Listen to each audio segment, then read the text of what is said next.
All right, just want to make a quick video here. I've got a 01 RM250 I'm going through, and if you've been around these bikes, they have got an issue with the gears. The dog's rounding off on the gears. I think you can see that pretty decent.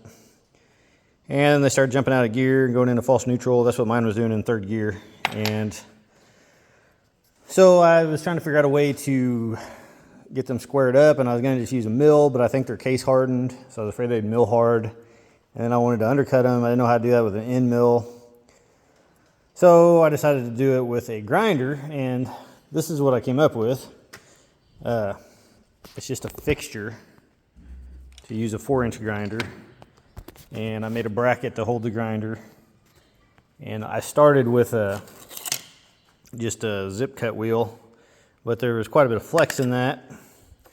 So then I put one that wore a little bit on the back side to stiffen it up, but there was still some flex in it. And so then I came across a video, and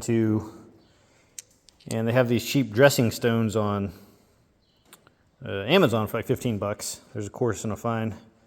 So I took a normal grinding wheel like that's not gonna have any flex in it. And then I dressed it to look like that so that I could come in there and have clearance to undercut them.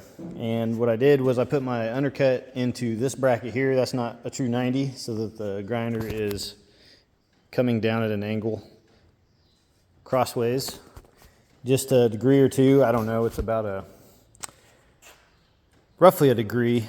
It's a little bit more than a degree, I think. When I had the cutoff wheels on there, it was running pretty true, and I wished I had more. But then I got this wheel on here and got it trued, and I've actually got 15 thousandths across, 3/4 of an inch, so it's a little over a degree. But the main thing is that it is undercut so that the gears pull themselves together instead of trying to push themselves apart. But this may be considered a hack method to do this, but it is what it is. If you want to buy new gears, buy new gears. But like this is what's going on. I bought another transmission off of eBay. I was hoping it was going to be better. It wasn't, so it ended up just being the donor to get my machine set up. But when you're done, they end up looking like, let me see if I can find one that's cut like this. And it's up to you how much you take, how bad the gears are. One of these gears, by the time I got it squared up, I mean, there was nothing left. That's how bad it was. That's one of the ones off the eBay transmission. But it gives you an idea, though. And I intend to just kind of take it off the bad side, because one's a load side and one's a coast side, and your coast side is not going to show much of anywhere, you know. But you need to make sure it's pretty. These angles need to match with the angles in the pockets of these.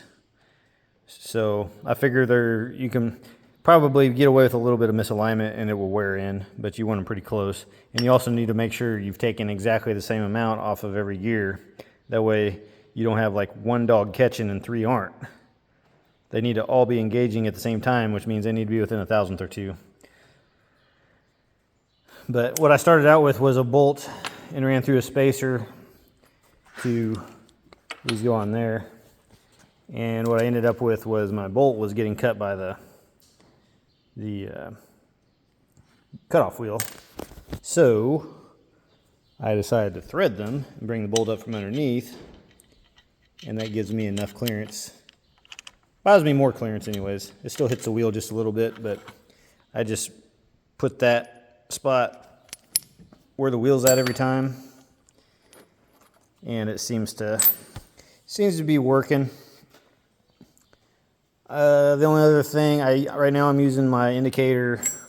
I put it on the gear, and then I touch off kind of, and then just move it, a few thousandths at a time. You kind of got to get a feel for it. But I thought about putting some bolts, a bolt here and a bolt here,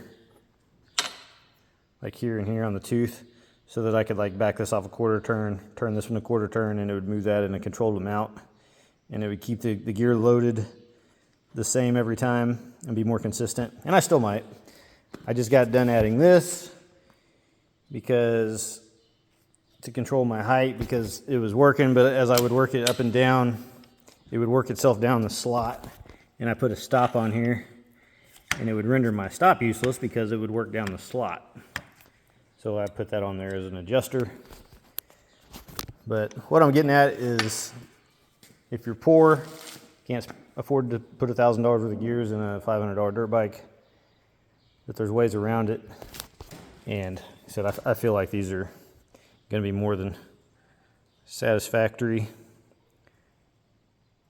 So the big thing is just being consistent from dog to dog and making sure you don't whittle it down to, nothing like this one is. So hopefully this gives somebody some ideas on how to keep their bike going.